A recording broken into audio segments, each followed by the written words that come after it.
She was among the parents who was held back by police as her children were inside Robb Elementary, and she shared her story with CBS News. Here's her story in its entirety.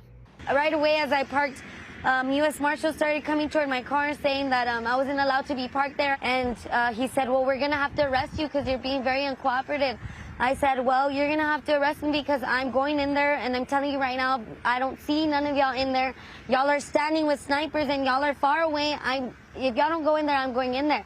He immediately put me in cuffs. She says after Uvalde police officers told marshals to uncuff Gomez, she ran towards the school. As soon as they uncuffed me, I jumped that first gate fence.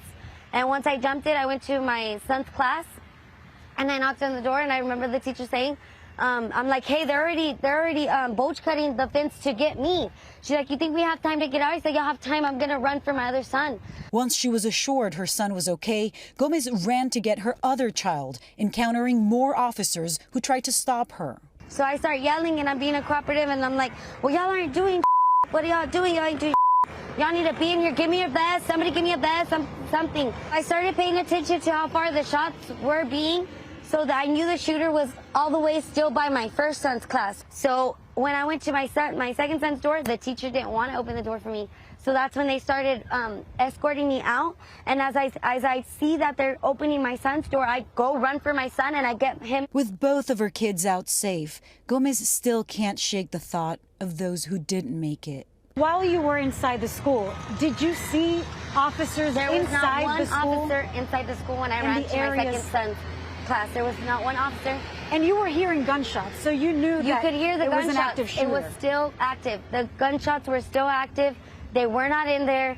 There was no one in there. If anything, when I pulled up, my car was closer to the school than where the snipers and everybody that was laying on the ground were. When you heard that it took law enforcement 75 minutes before they went in and stopped the shooter, what was your thinking, having been inside the school yourself? I don't know. I was just thinking that they could have saved many more lives. They could have gone into that classroom and maybe 2 or 3 would have been gone, but they could have saved the whole class. They could have done something. Gone through the window, sniped them through the window. I mean, something, but nothing was being done. If anything, they were being more aggressive on us parents that were willing to go in there. And like I told one of the officers, I don't need you to protect me. Get away from me. I don't need your protection. If anything, I need you to go in there with me to go protect my kids. And if anything, they were being more aggressive on us. They were more pertaining on keeping us back than getting into that school.